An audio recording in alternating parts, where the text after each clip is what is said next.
Hi, I'm Laura. People need to know what really happens behind those perfect family dinner photos and polite smiles. My mother, Sarah, started showing signs of early dementia last year. It began with little things, misplaced keys, repeated questions.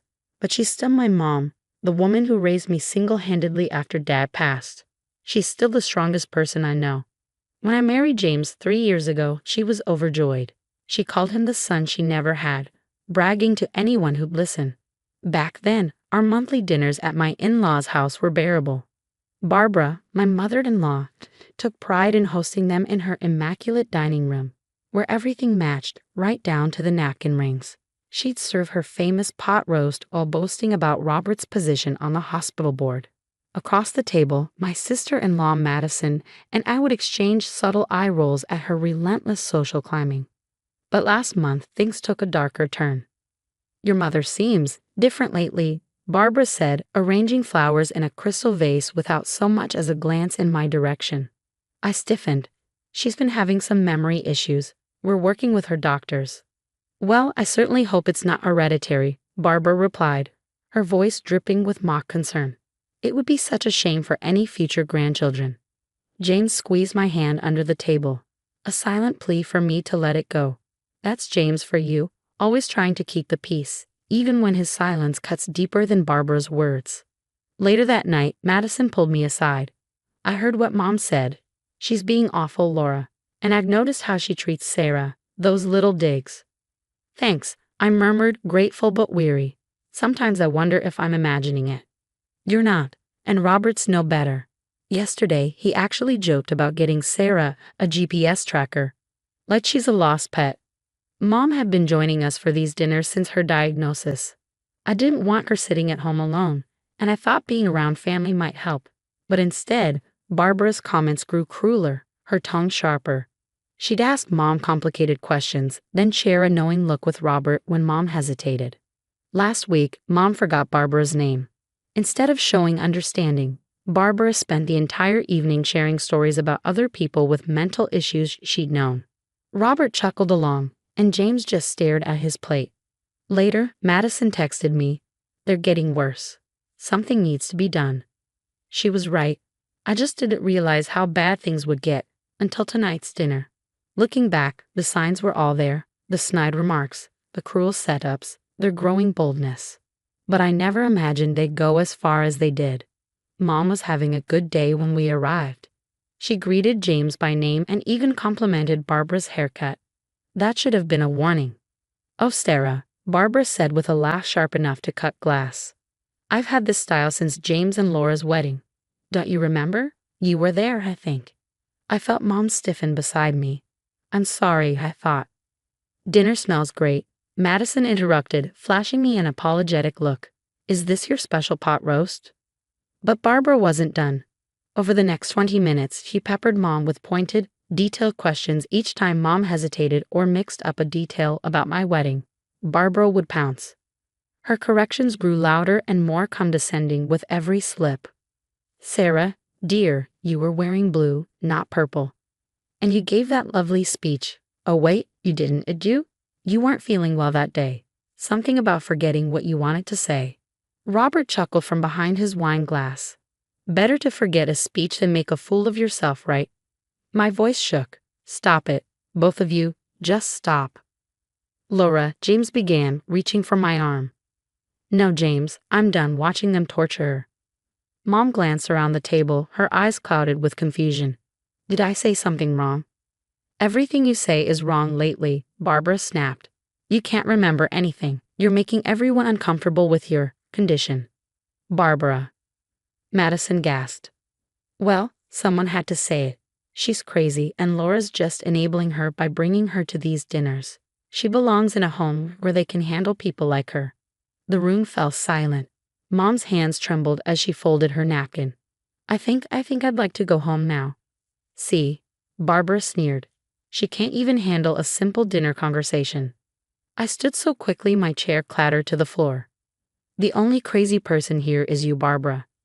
You've been bullying her all night, deliberately trying to confuse her. What kind of person mocks someone with dementia?" "Now wait just a minute," Robert began. "No, you wait," I snapped, helping Mom to her feet. You sit in this house, acting so superior while deliberately hurting a sick woman. You're monsters. James, are you going to let her speak to us this way? Barbara demanded, turning to her son. I looked at him silently pleading. He opened his mouth, closed it, then stared at his plate. Typical. Grabbing my purse, I said, "Come on, Mom. We're done here." Madison followed us to the door. "Laura, wait." But I was already helping Mom into the car, my hands shaking so badly I could barely get the key in the ignition. As we drove away, I caught a glimpse of Barbara standing at the window smirking. She had no idea what she just started. The next morning, Madison called. "I have something you need to see." She sent me screenshots of Barbara's private social media posts, dozens of them, each more cruel than the last. Having another delightful dinner with my forgetful in-law. Maybe we should start charging her for the entertainment she provides. #resign laws, #send her away. Barbara had been mocking Mom online for months, sharing her funny moments with her country club friends. Robert had chimed in on several, adding his own tasteless jokes. "I've been documenting everything," Madison said. Their comments at dinner, Dad's jokes at his hospital board meetings about losing it like Sarah. Even this group chat Mom started with her charity friends where they shared dementia stories for laughs. "Does James know?" "He does now. I showed him everything this morning. He's not taking it well." When James came home that evening, he looked destroyed. I had no idea they were. I mean, I knew they made comments, but this is systematic cruelty. "Laura, I'm so sorry. I should have stood up to them." "You can stand up to them now," I said firmly. Together, we formulated a plan. Madison kept collecting evidence while James and I continued attending dinners. But this time we were prepared. I recorded everything on my phone while James finally started calling out his parents' behavior. "Mom, that comment about memory care homes being storage units for defective people, do you really think that's appropriate?" Barbara would backtrack, feigning concern, but the recordings captured her true colors every time. The real turning point came when Madison discovered Robert had been sharing his hilarious stories about Mom at hospital board meetings. Many board members had elderly parents with dementia and found his remarks deeply offensive. "Half the board is ready to vote him out," Madison reported. "And Mom's charity friends. Turns out the organization specifically supports families dealing with elderly care issues." Someone anonymously sent them her social media posts. "Who would do such a thing?" Barbara had wailed when she found out. "I have no idea," I said with a smile as Madison winked at me. Barbara's carefully curated social image was crumbling, and Robert's position was becoming untenable. But the final blow came from an unexpected source. At the next family dinner, James stood up. His voice was steady but firm. "I've been quiet too long. What you're doing to Sarah, to my mother-in-law, ends now. I've seen the posts, the messages, the stories. You're not the people I thought you were," James said, his voice steady but filled with quiet anger. "James, darling, you're overreacting," Barbara began, her smile faltering. "No, Mom," James cut her off, standing tall. "I'm finally reacting, and you're not going to like what happens next." I squeezed his hand as Barbara's face paled, her perfect world finally cracking. She realized too late that the life she'd so meticulously curated was about to shatter, and I was going to savor watching every piece fall apart. The fall of Barbara and Robert's social empire was as satisfying as watching dominoes collapse in slow motion, beautiful, inevitable, and entirely their own doing. First came the hospital board meeting. Robert, ever smug, tried one of his usual dementia jokes. This time, no one laughed.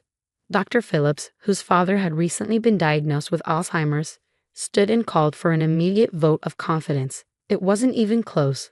Robert was removed from the board before dessert was served. Barbara's downfall followed soon after. Her charity organization not only distanced themselves from her, but also used her mocking social media posts as examples in their sensitivity training sessions. This is how not to treat families dealing with memory care issues. Barbara's indignation was almost comical. "They're saying I'm an example of elder abuse." She wailed at what turned out to be her last attempt at hosting a family dinner. The table was half empty. Most of the family had stopped coming. "This is all your fault, Laura." "No, Barbara. This is what accountability looks like," I said. Madison, sitting beside me, chimed in. You did this to yourself, Mom. Every cruel comment, every mocking post, every joke at someone else's expense. It all caught up with you. But the real victory wasn't in their social downfall. It was in the community's response to Mom. A local memory care support group reached out after hearing our story.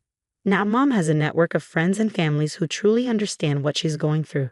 She's even started helping newly diagnosed patients navigate their journeys. As for James, he found his voice and his backbone. He still loves his parents but set firm boundaries. They can be part of our lives when they show real change and genuine remorse. Until then, we're better off without their toxicity. Last week, Barbara tried apologizing. Well, sort of. I may have been a bit insensitive. Can't we just move past this, like Sarah moves past her memories?